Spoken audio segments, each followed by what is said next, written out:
Hello everyone, I am Miss Amruta Jadhav ma'am, your physics teacher, and from today on onwards we are going to study a new topic whose name is electrostatics. You already have studied some basic concepts which are related to electrostatics in 11th standard. So, we are going to revise first all the things which are there in 11th, and then we are going to study what is exactly there inside our new syllabus of 12th that we will discuss in this part. Okay, so let's quickly move towards the revision part, in which we are going to revise the terms and concepts which you have already done in 11th.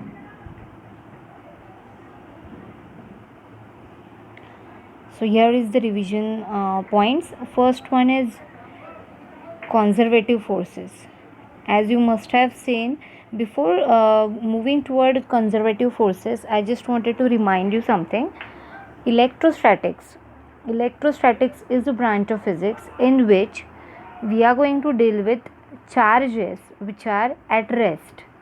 That means the charges are not in a condition of motion. They are simply there at one place and they are situated by some distance. And we are going to find out the many terms which are related to this when charges are at rest. In that case, we have studied conservative forces, non-conservative forces. As you must have seen about conservation of energy.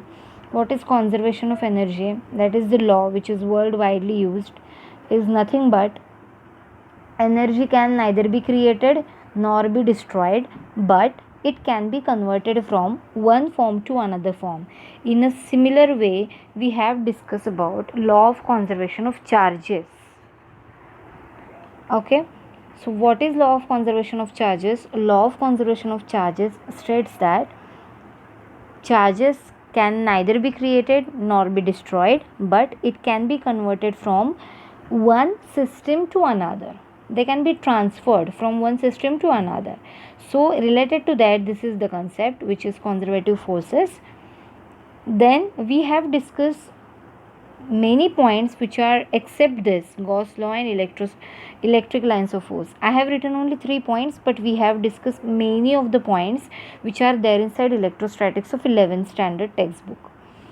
First was the Coulomb's law, that you might have remember. Coulomb's law deals with the study of charges which are situated at some distance, suppose r. Then it gives you the relation F, which is force between both the charges, is directly proportional to product of magnitude of both the charges and inversely proportional to square of the distance between them.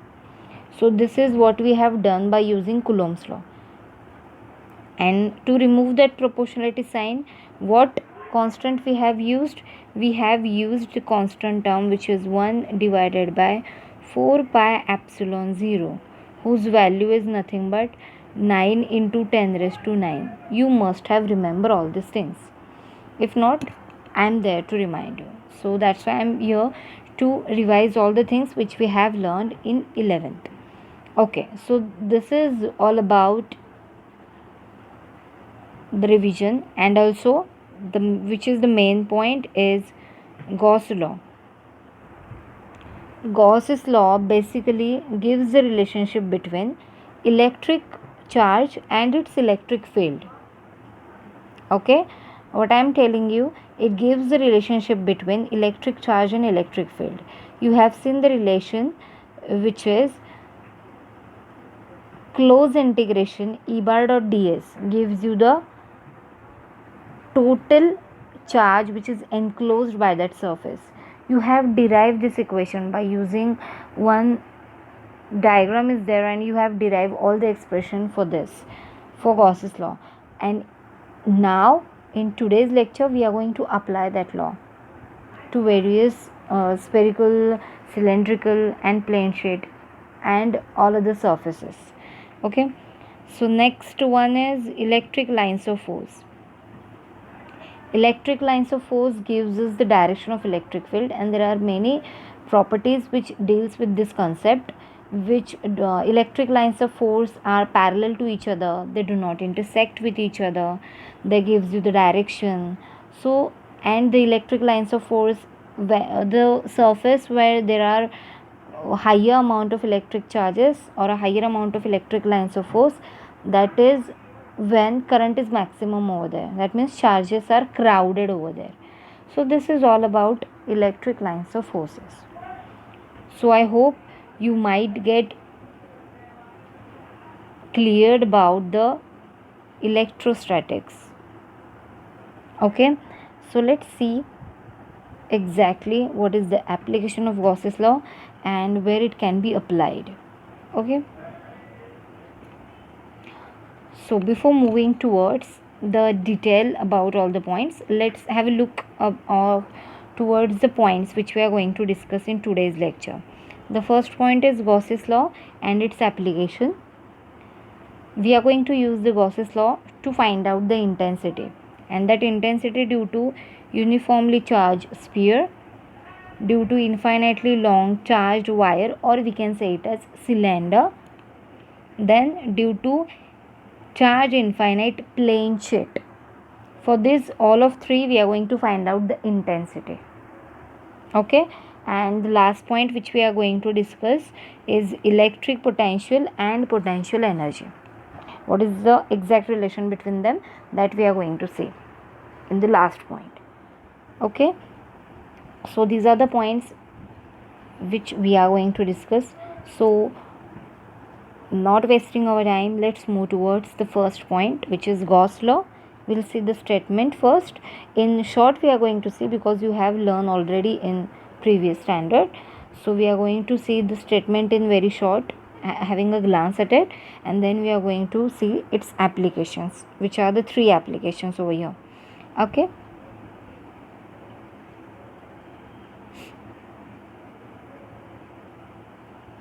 so here is the Gauss's law.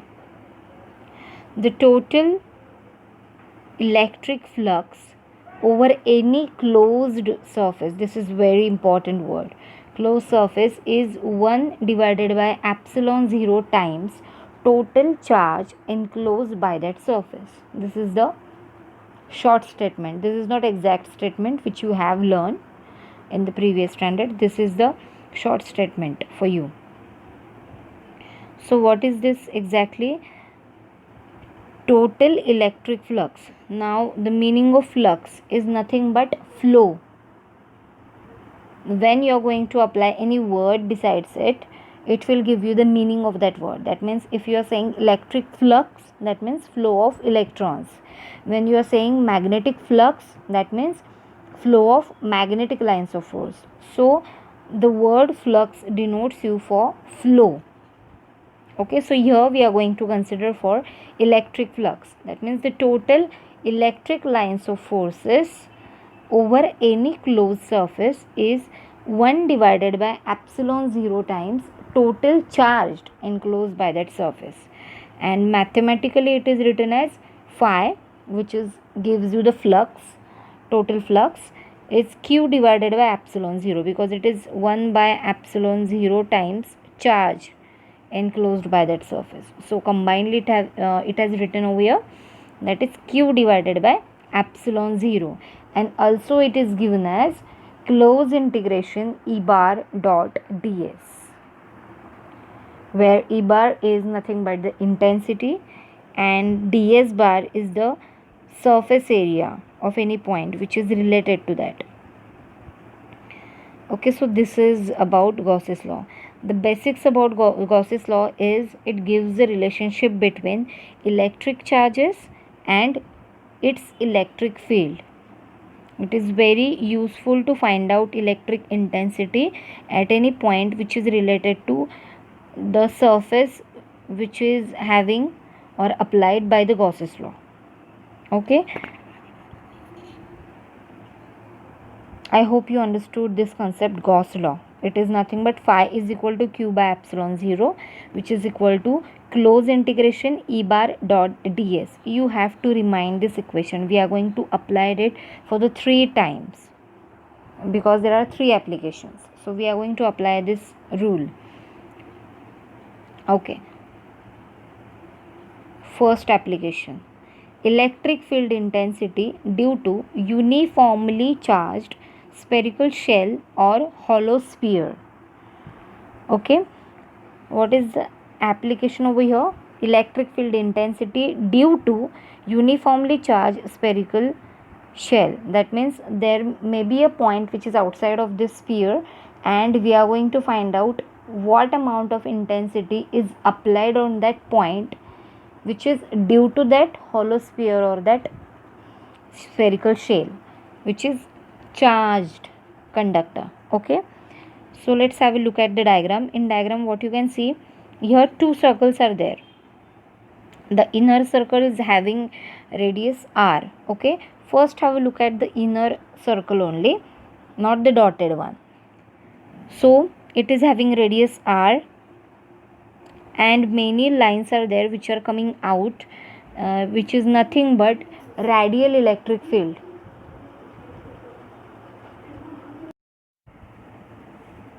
So let's explain the diagram first. In the diagram, you can see sphere which is having radius r, which is having center at O, and it is uniformly charged. Okay, and it is having density which is obviously denoted by sigma. Sigma is nothing but charge density. Here you can see sigma. Charge density is nothing but charge divided by area. What will be area of circle? That will be 4 pi r square. What is r over here? Capital R. So we can write down by shuffling the equation. What will be the q over here? Q will be sigma into 4 pi r square. How is it so? Because just I have said that sigma is nothing but surface charge density, which is nothing but q divided by area. So by taking out area to another side, you are getting charge, which is total charge on the sphere, which is conducting sphere. You can see plus sign over there. Here plus signs are there around all the circle of radius r. Now we are going to apply the Gauss's theorem to it, and to apply that Gauss's theorem, we have to know the flux. What will be the flux which is flowing through the closed surface? Okay, flux is denoted by phi, which is nothing but q by epsilon 0. Right now we have seen. So phi is equal to q by epsilon 0, and it is for air or vacuum, it will k is equal to 1. Okay, because medium of permittivity, dielectric medium of permittivity, if we are saying epsilon, that should be epsilon 0 into k. But now we are going to consider k as 1. So we have written q upon singly epsilon 0. Alright. Now, as the heading says, we are going to find out the electric field intensity due to this charge conducting sphere. So we are going to consider a point which is at a distance r from this circle or from this sphere. This point P, you can see over here, point P is there, which is at a distance r from the center of charge sphere. And to find out the intensity at this point P, we have to draw a imaginary surface around it. So that imaginary surface is known as Gaussian surface, and it is in spherical form, because the main thing which we are considering, which hollow sphere, is sphere. So the Gaussian surface is spherical over here. So the Gaussian surface we have drawn, and ds, you can see over here, ds is nothing but a smaller area around P. So now by looking at all of this, we are going to apply the Gauss's theorem to it. To apply the Gauss's theorem, just one thing we have to consider is, here is the symmetry. Because the sphere is being concentric, the electric field at every point, at each point, will be same. So we can consider only one point and we can integrate it, and we can say it can apply to every point on the spherical nature, on the Gaussian surface. Alright, so for this, the magnitude of E bar, as I have said, the E bar is moving outward, or it is directed radially outward. Okay, and the angle between the direction of E and normal to the surface of sphere ds is 0. Where I am writing the angle is here to the direction of E and to ds. Angle is 0, you can see over here. Two arrows are there, and I am going to write the angle over there. So angle is 0. So what will be cos theta? Cos 0 is 1. Okay. Now we are going to apply all these things to the Gaussian law. So let's see in the next slide. So just right now we have discussed that angle between them is 0. So cos theta is 1 over here. Then by applying law, which is E bar dot ds is equal to E ds cos theta. Why I have written E ds cos theta? Because it is due to the rule of scalar products. A bar dot b bar is nothing but a b cos theta, that we can write out. So this is nothing but E ds simply. Why? Because cos theta is 1. We have taken cos theta as 1 because angle between direction of E and normal to the surface of sphere is 0. So we have get E ds. Okay. Now what is the flux through the area ds? What will be that? It will be nothing but E ds. The total flux will be, as we have seen, as it is a symmetry and it is a concentric sphere, so the points or the point which are there around P, around that conducting sphere, will be having the same value. So we can integrate directly to this equation. So phi, that is total electric flux, is close integration E bar dot ds. As E is same to all the points, we can take out the T of integration sign and we can just take the integration of ds over here. What will be integration of ds? It will be the whole area of the sphere. What will be that? It will be 4 pi r square. But which r should be that? It should be small r, because the distance between point P and center is small r. Okay, so here I have written phi is equal to E into 4 pi r square here.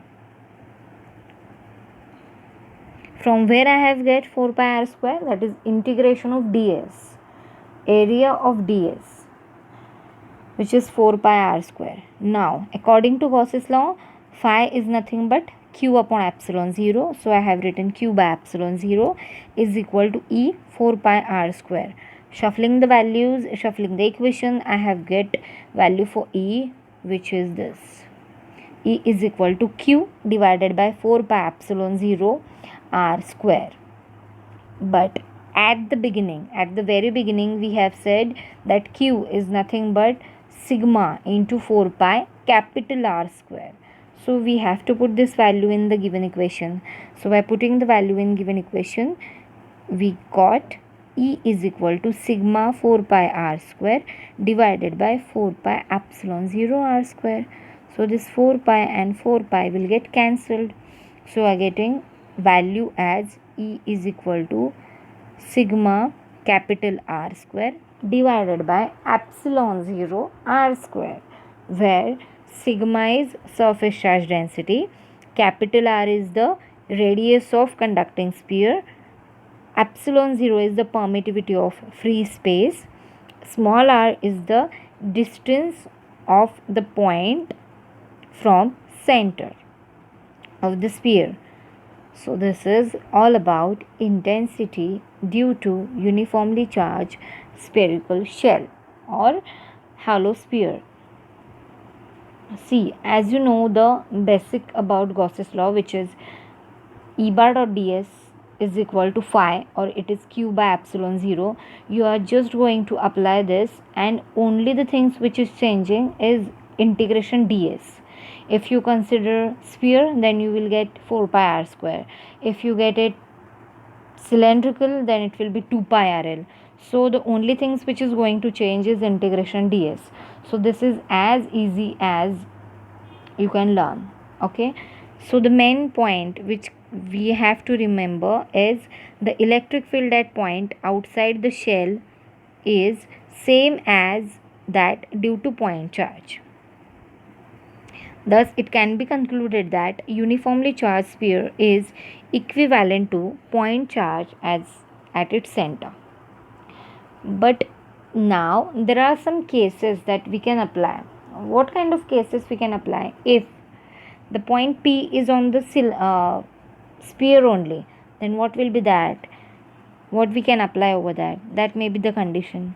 And what else may be the condition? If P is lies inside the conducting sphere, then what will be that? Let's see what happens when these two cases comes across. So the first case is if point P lies on the surface of charged sphere. If it lies on the surface, here you can see the diagram again. This P is beyond that conducting sphere, which is at a distance r. If I take this P on this surface, then small r is equal to capital R, obviously. So this is nothing but we are going to put. So small r is nothing but capital R. By putting this value, you are getting E as sigma upon 2 epsilon 0 itself. And if P lies inside the sphere, what will happen? As there is no charge inside, charges are around the conducting sphere. There is no charges inside the sphere. So sigma will be 0 and you are getting E as 0, as sigma is 0. So these are the two cases. In MCQ, this type of questions may asked, and even for the numericals, such questions can be asked. They may have given small r and capital R values of that, and you may calculate the electric field intensity. We are going to discuss the numerical part of this also, but first we are going to learn all the theory about it. Okay, so this is about the first application. Let's move towards the second one, which is electric field intensity due to an infinitely long straight charged wire. Basically, this can also be called as a cylinder. Here you can see the diagram in which you may say that this looks like a cylinder. So you consider as it is a cylinder. They have written charged wire, or maybe it can be cylinder also. Okay. So consider a uniformly charged cylinder of infinitely length having constant linear charge density. That is now here constant linear charge density, that is denoted by lambda, which is again what will be that? Q divided by surface area. Now what will be surface area for cylinder? It will be 2 pi r L. That's what I am going to tell you. That's what I tell you, that you are just going to put the values for integration ds in all the applications. So let's see what exactly it is. To find out the electric field intensity at point P again, which is having area ds, which is located at a distance r from this conducting wire, long straight charged wire, and we are going to consider a Gaussian surface which is cylindrical in nature and which is having length L and radius R. Okay, so according to Gauss's law, it is E bar dot ds is equal to E ds cos theta, as the angle between them both are along the same direction. So angle is 0, so cos theta will be 1. So again E ds. What will be flux then? Flux is phi is equal to E bar dot ds is equal to integration E ds. As E at all the points, as we are going to consider it is at symmetry, E will be same at all the points. So that's why we can take integration and E can be come out of the integration as it is same at all the points. So E close integration ds. What will be that? So phi is equal to E 2 pi r L, where integration ds is nothing but the surface area is 2 pi r L. Now as phi is nothing but q by epsilon 0, it is E 2 pi r L. Now as we have discussed, what is lambda? Lambda is linear charge density, right? So it is Q by L. So what will be Q over here? It will be lambda L. So by putting the value of Q in this equation, we are getting lambda L divided by epsilon 0 is equal to E upon E 2 pi R L. So by shuffling all the values, you are getting E is equal to lambda divided by 2 pi epsilon 0 R. Okay, the direction of electric field will be directed outward. Now if lambda is positive, and inward if lambda is negative. All right, again I am telling you, if lambda is positive, electric field will be directed outward, and if lambda is negative, then electric field will be directed inwards. So this is the main thing you have to remember. All right, what is the change in it? Just the change is lambda and integration ds. So let's quickly move towards the third application, which is electric field due to charge infinite plane sheet. So here you can see the plane sheet is there, two surfaces are there. Okay, it is uniformly charged infinite plane sheet which is having surface charge density sigma. Again, symmetry is there, so electric field will be, yes, obviously it will be same. And now electric field is perpendicular to the plane sheet and directed outward. Here you can see over here all the directions are given. It is directed outwards. Okay, so let P be a point at a distance R from the sheet and E be the electric field at P. Now where is P? P is here, which is at a distance R from the plane sheet. Okay, so it is having area ds, electric field intensity is E bar. Now we are going to find out the electric field at that point. To find out that, what we have to consider? We have to consider a surface which is known as Gaussian surface. It is in cylindrical form. Now as it is cylindrical form, it is having cross section area A and length 2r. Why the length is 2r? Because there are two sides over here. Here is the side and another side is here. So we are going to consider it is 2r. And the plane sheet is passes through the middle of the length. Okay. So half of the part is to one end and half part is to another, and plane sheet is at the midway of the cylinder. So we are going to apply the Gauss's law to it by applying, obviously, phi will be what? E bar dot ds, cos theta is 1, so EDS. Now there are 2 points, right, at a left side, at right side, so that should be added to each other. So we have written over here phi is equal to close integration E ds P plus close integration E ds at P dash, as theta is 0, cos theta 1, as we have said.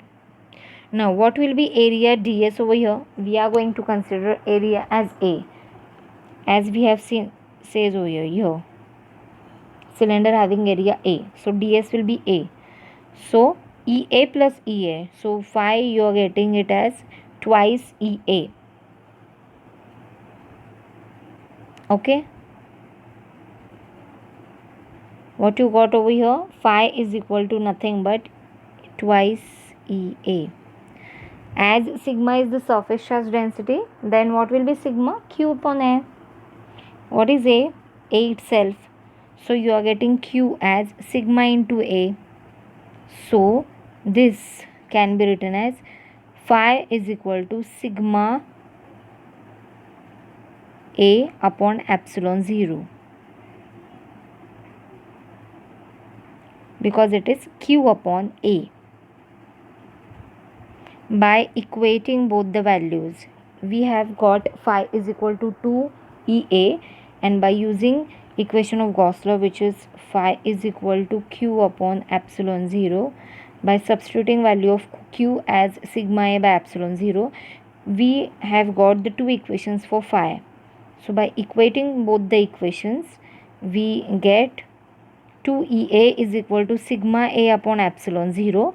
So by shuffling the equation, we got E is equal to sigma upon 2 epsilon 0, as this A and A will get cancelled. So you're getting E as sigma divided by 2 epsilon 0. So this is the last application, which is of Gauss's law. So 3 applications we have seen: for sphere, for cylinder, and for plane sheet. Okay, now the next point which we are going to see is electric potential. So before moving towards that electric potential, we have studied that what is potential energy of a system. It is the stored kind of energy, because there are two type of energy. One is kinetic and second is potential. When we are saying kinetic energy, it is in the form of motion, and potential is nothing but stored kind of energy, and it depends on what? The relative positions of the elements which are there inside it. Now the electrostatic potential energy is what? It is the work done against electrostatic forces. Okay, what I have said, electrostatic potential energy is nothing but work done against the electrostatic forces. Okay, now as we know that charges, if we consider charges, as we are learning electrostatics, so we have to talk about the charges. If like charges are there, like charges will repel, and if unlike charges are there, they will attract to each other. The charge exert a force on each other, that is due to Coulomb's law that we have seen.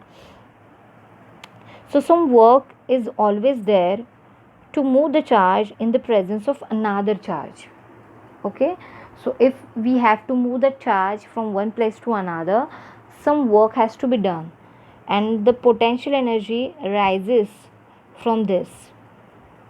Okay, this work done is nothing but change in potential energy of their systems.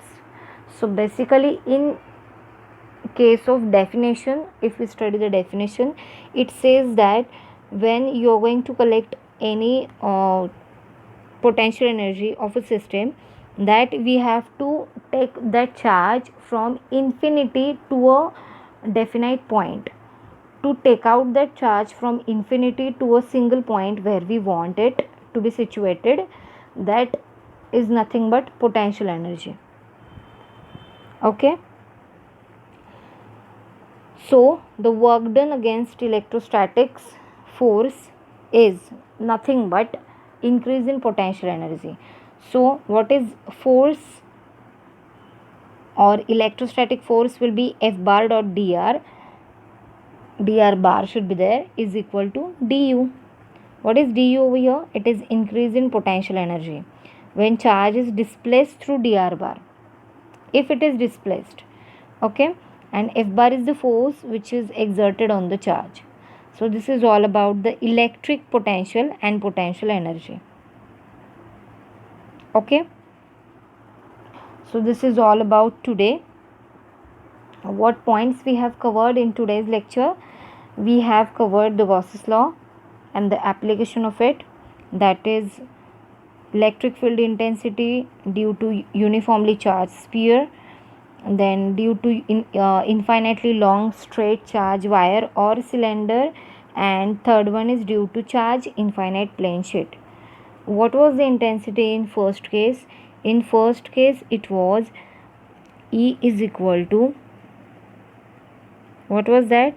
Sigma r square divided by epsilon 0 small r square, right? What is in that second case? When it is due to a long straight charged wire,